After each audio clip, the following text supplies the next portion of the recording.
Number 10. DIY burn. In 2021, Abby Quinnen, a dancer and TV personality, sustained third-degree burns after attempting to repurpose a glass bottle into a pretty vase.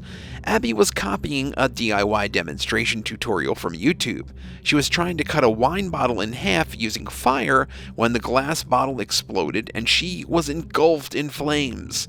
The DIY project involved dipping a rope in a flammable substance, wrapping it around the wine bottle, and then lighting the rope on fire. The flaming rope is supposed to cut the wine bottle in half perfectly, but in Abby's case, the bottle shattered and she went up in flames.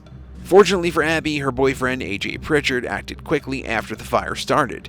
He sprung into action, using a damp tea towel to put out the flames, and dialed 911. All the hair on her head was burned off. She also needed 3 skin grafts, and she was stuck in the hospital for 7 weeks. Almost all of her body was covered in bandages from the third-degree burns. After the accident, Quinnen took to Instagram and made a post in which she warned people to be extremely cautious when replicating YouTube videos. Number 9. The TikTok Freckles. Tilly Whitfield, a Big Brother contestant from Australia, was already a good-looking girl when she made the mistake of trying out some DIY freckles. What could go wrong? The 21-year-old was scrolling through TikTok one day when she came across a beauty hack, which involved a user giving themselves freckles with a sewing needle and ink. The freckles were meant to fade within 6 months, so Tilly thought it was a cute idea and decided to hop on the trend. She purchased some brown tattoo ink online, not really knowing if it was the right ink because the video did not specify what type of ink to get. And then she pricked her face all around the nose and cheek area, and her face soon began to burn. Tilly quickly discovered that the ink was a counterfeit product made with high levels of lead, which caused a reaction. The photos she shared are horrendous, but how she described her initial reaction is even worse. Quote, "I ended up in hospital with temporary loss of vision in my eye due to swelling and was very sick from the infection. Not to mention my face was somewhat unrecognizable." End quote. During her time on the Big Brother show, she swapped between wearing a face mask or makeup at all times just to conceal what ended up looking like rashes or hives on her face. Hopefully she learned her lesson. Let this be a reminder to always leave the needles in your face kind of procedures to a trained professional. Number 8. Woodworking. Natasha Baggett, a mother of 5, had a horrifying woodworking accident that resulted in 2 of her fingers being separated from her hand. Of course, she didn't do this on purpose. It was all because of a DIY woodworking accident. Natasha is a devoted member of the quote, Buy Nothing Facebook group. In May of 2019, someone asked her if she could make a laptop table for a woman's disabled son in a wheelchair. Natasha happily agreed and started the project right away. She had just one slice to go when the saw she was using kicked back and sent the piece of wood flying through the air. When the wood came down, it landed on her right hand. The force of the landing pushed her hand directly into the rotating saw, which cut off her index finger completely and most of her middle finger. Her middle finger was barely hanging on by a slim piece of bone. Plus, the top part of her thumb was sliced clean off. Panicking, Natasha tried desperately to grab her phone and call for help, but because her hand was bleeding so badly, she couldn't do it. It took her 5 minutes just to call herself an ambulance, then another 30 minutes for the ambulance to get there. In the meantime, she tried to squeeze her hand hard enough to stop the bleeding. After all that time, it was too late for the doctors to reattach her fingers, so Natasha ended up getting prosthetic ones. She had to learn how to do everyday tasks like simply holding her coffee mug all over again. Number 7. DIY sex change. Christopher Hunnessent was sent to jail for killing Reverend Ronald Glazebook. He was found guilty of murder in 2002 after jurors heard about how the 81-year-old man was drowned in his bathtub before his body was cut into pieces and then buried in East Sussex, England.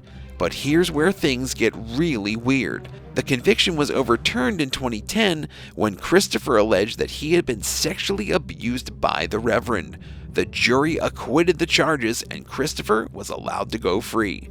By this time, Christopher was no longer Christopher. He had given himself a DIY transgender operation in which he chopped off his boy parts to turn himself into a girl named Crystal. 4 months after her release, she was caught killing a man named Peter Brick, who was wrongly accused of being a pedophile. The biggest issue here is that Crystal Hunnestead was released from prison before, and nobody thought to monitor her. She drowned and dismembered an elder vicar and then was allowed to walk free. Within 4 short months of freedom, Crystal tracked down Peter Brick based on an unfounded rumor of him abusing kids and beat him all over his head with a hammer until he was dead. Crystal has now been given a life sentence, and considering her track record, she probably won't be released again. Number 6. Body Mod. Tors Reynolds from Colchester in Essex is a body piercer who cut off her own finger on purpose. Wait, what? Yeah, you heard that correctly. To celebrate the 1-year anniversary of cutting off her finger, she turned the severed digit into a DIY pendant and then decorated her stump with a tiny hat. She literally made her severed finger into a necklace. According to her, the necklace looks cute. But let's get back to the beginning. She chopped her pinky finger off after one of her friends did the same thing. It's like that old saying, if your friends jumped off a bridge, would you do it too?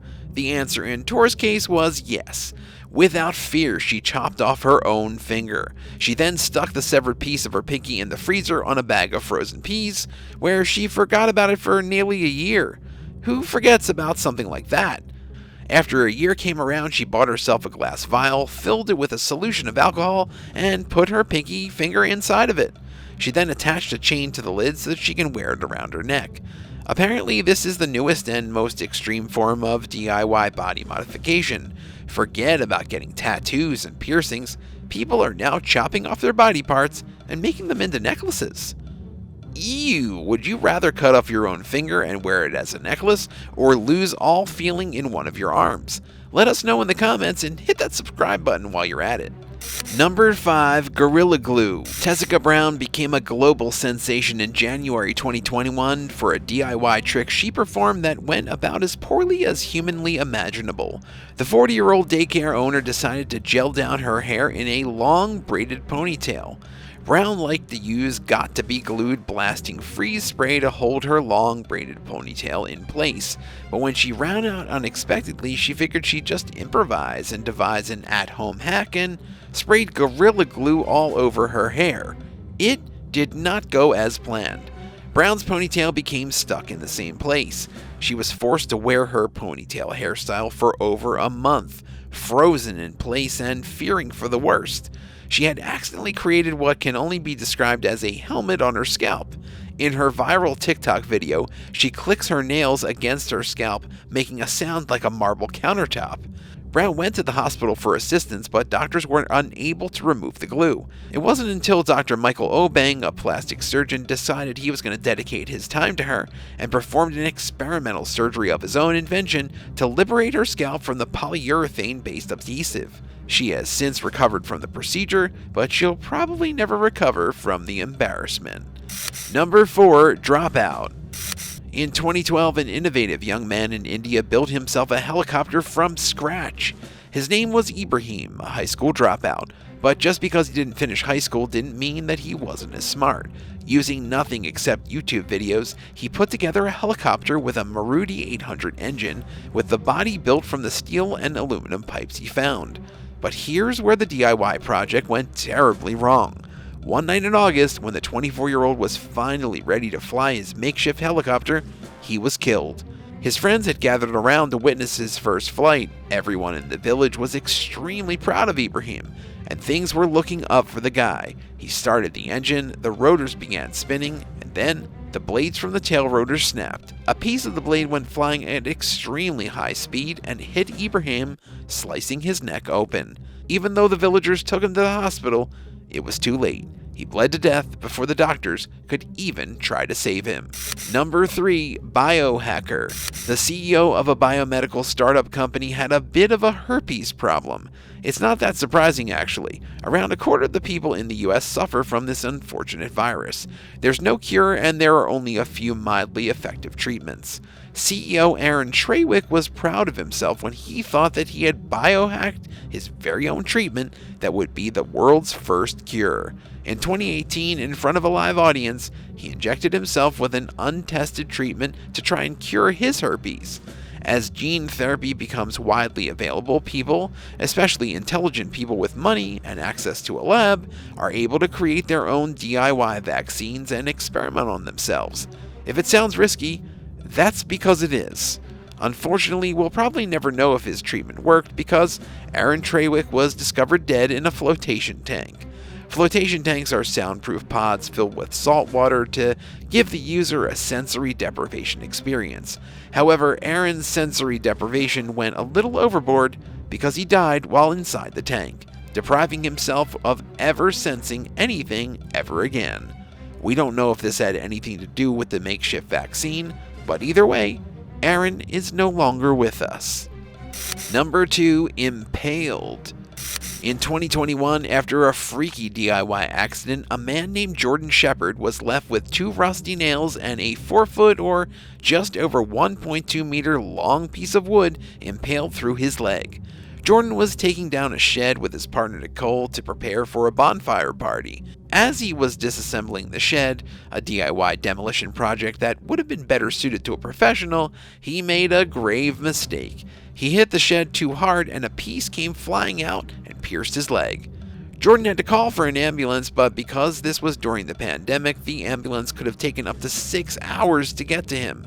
His only option was to have firefighters saw through the piece of wood so that his girlfriend could take him to the hospital. When they got to the hospital, doctors had to remove the nails from his leg, followed by some tetanus shots to make sure he didn't have an infection from the rusty nails. He broke 3 bones in his foot from the tumble he took, and now he'll have a gnarly scar on his leg for the rest of his life. Number 1, Exploding Toilet. Our next story comes from a user of Reader's Digest who describes their ingenious solution to a particularly clogged toilet. Their son's plastic potty training accessory had become firmly lodged in the toilet. To their credit, the reader came up with a novel solution: to burn it out. They triumphantly removed the toilet, carried it outside, put lighter fluid down the trap, and set it ablaze. Standing back, they write of how they reveled in the glory of the geyser of flames and their incredible ingenuity. That is, until it blew up. Yes, another explosion. An explosion in the toilet. Their story concludes simply, quote, "I bought a new toilet." End quote. Thanks for watching. Which one of these DIY fails did you find to be the messiest? Which one of these DIY fails did you find to be the messiest? Let us know in the comments below, and don't forget to subscribe. See you next time on The Bad Badger.